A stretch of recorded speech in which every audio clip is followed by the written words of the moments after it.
The PlayStation Vita, Sony's handheld follow-up to the super successful PSP, is a console that was absolutely bursting with potential. 2 analog sticks, a multi-touch capacitive OLED screen, a rear touchpad, and lots of other nifty features all seem to put Sony in a great position to take on the might of Nintendo and their recently released 3DS. Alas, it was not to be, and despite a passionate fanbase, the Vita was seen as a commercial failure, which Sony dropped like an especially hot potato once the success of the Nintendo Switch assured its demise. It was really good though, and with a little more support it could have been an all-time great, with triumphs like Gravity Rush and Uncharted Golden Abyss showing off what a dedicated developer could do with the power, screen quality, and high-tech gimmickry offered by the ill-fated handheld. Forget about games of that stature though, as we're looking for titles that you might not know about. That's right, we're digging for gems again, and the pickings are pretty slim down here in the Vita mines. Still, hopefully you'll see something that'll get your rear touchpad fingers tapping again. I'm Ben from TripleJump, and here are 10 hidden gems for the PS Vita.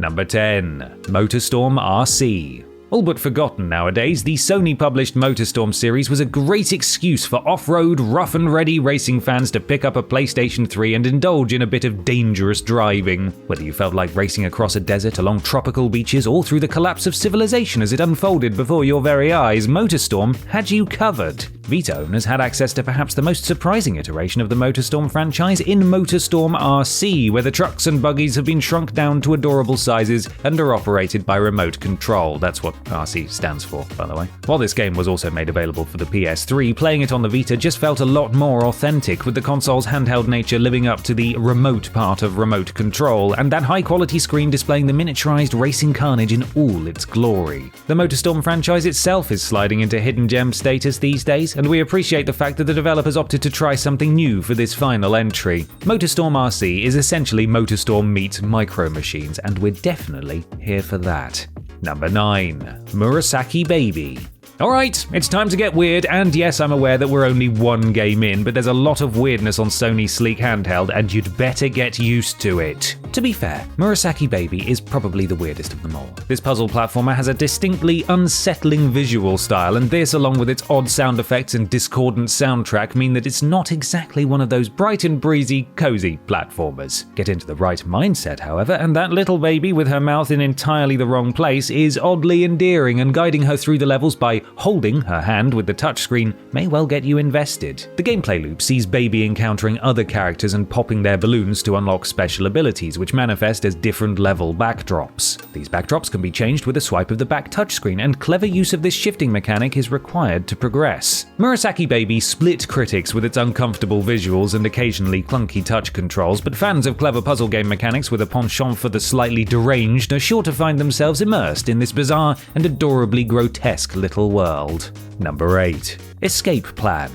Oh, you thought you were done with side-scrolling puzzle platformers with dark and quirky art styles? Not by a long shot, I'm afraid. Developed by Funbit Studios, Escape Plan is another puzzler that makes heavy use of the Vita's front and rear touch capabilities, and this one puts players in control of Lil and Large, two entities, I suppose, who must escape a series of booby-trapped rooms. The job of the player is to guide these protagonists past the aforementioned traps, usually by drawing paths for them to take with the touchpad. Some traps will move too fast for the slow-moving pair to avoid, so the player is required to grab them and move them forcefully by pinching the front and back screen simultaneously. The game also makes use of the Vita's gyro, with certain sections utilizing tilt controls. Looking like a precursor to something like Little Nightmares, Escape Plan is another one that split reviewers somewhat, but provides a fascinating and oddly charming puzzle experience for those enticed by its dark and occasionally brutal world. The protagonists are a little more visually agreeable than our previous entry as well, being bumblebee-looking things instead of babies with giant mouths in their foreheads. It's down to personal taste. Semantics.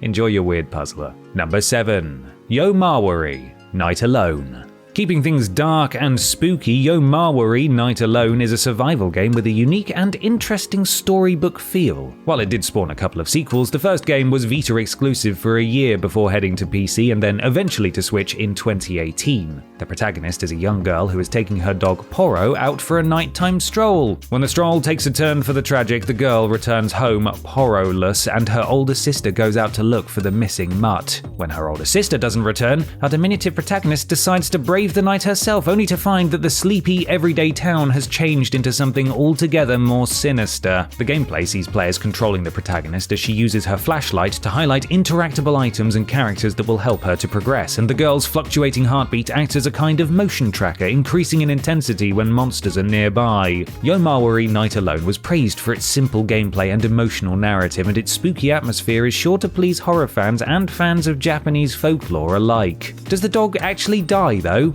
Well, you'll just have to play it to know for sure, but let's be honest, it really doesn't look good. Number 6. Dokuro.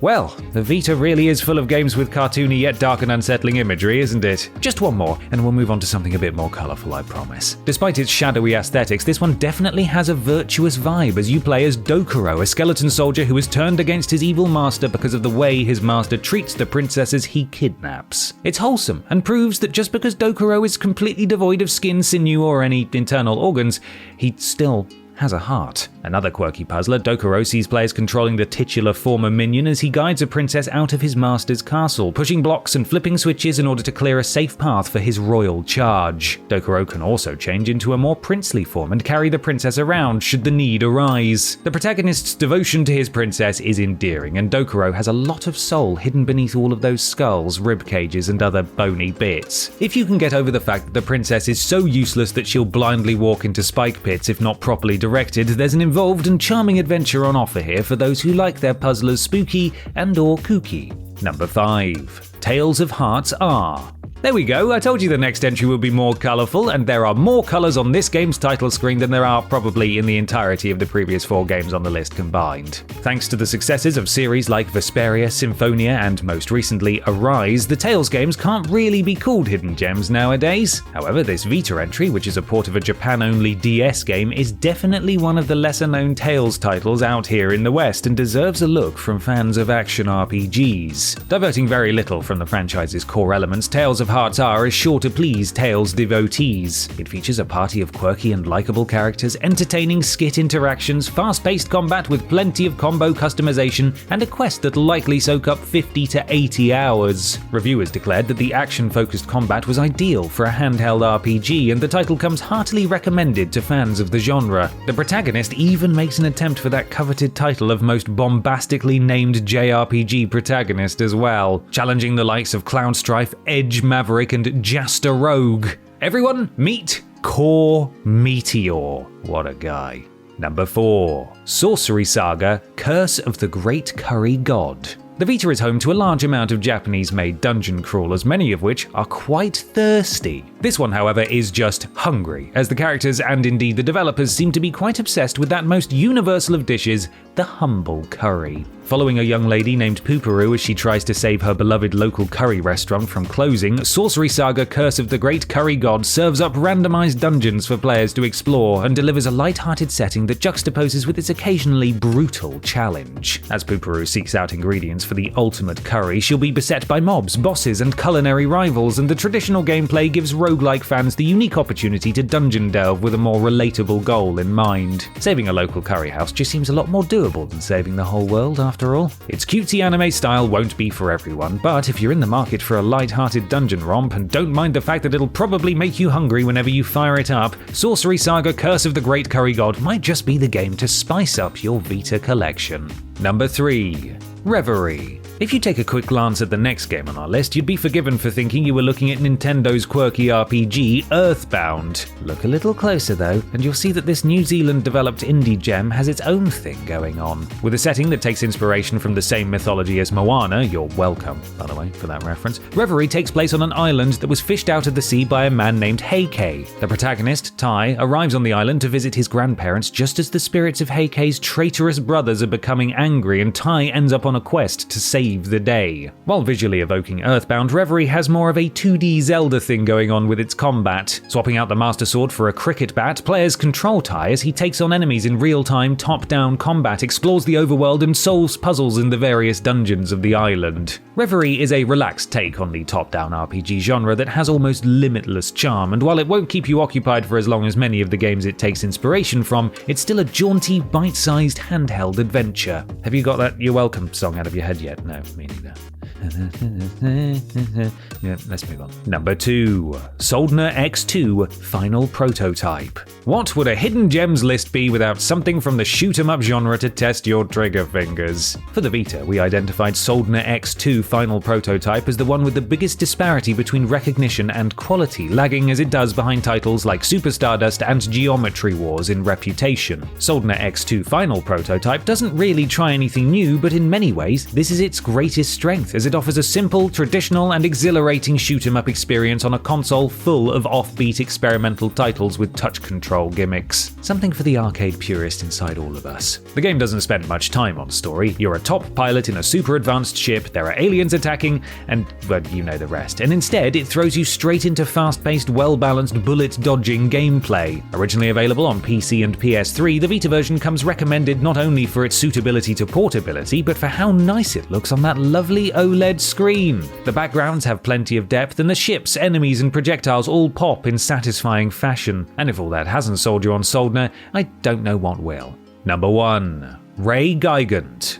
Towards the end of its life, the Vita became the home of the first-person dungeon crawler with visual novel elements. Seriously, there are absolutely loads of them, to the point where they start to become pretty indistinguishable to the untrained eye. One that does stand out a bit, yet still manages to be something of a hidden gem in the Vita's library, is Ray Gigant, the Bandai Namco-published dungeon crawler with an intriguing post-invasion setting. After a devastating alien attack, a mysterious power is discovered that enables humans to fight back, but also poses a threat to the remains of humanity. Players take on the role of one of 3 powered-up protagonists throughout the story and must explore dungeons made up of the ruins of modern-day Tokyo. Ray Gigant goes the extra mile in a lot of aspects that many of its genre stablemates struggle with. The story hook is intriguing and well-developed, the visuals pop far more than most other Vita dungeon crawlers, and the character and enemy sprites are animated and lively. It doesn't nail everything and is a little too easy according to some, but Ray Gigant has a style all of its own and is definitely worth a look for JRPG fans and dungeon crawling enthusiasts alike. Not just a hidden gem, it's a proper little ray of sunshine. You get it, like off of the game. Alright, see you in the next one. Thanks, no, hold your applause. Honestly, it's embarrassing.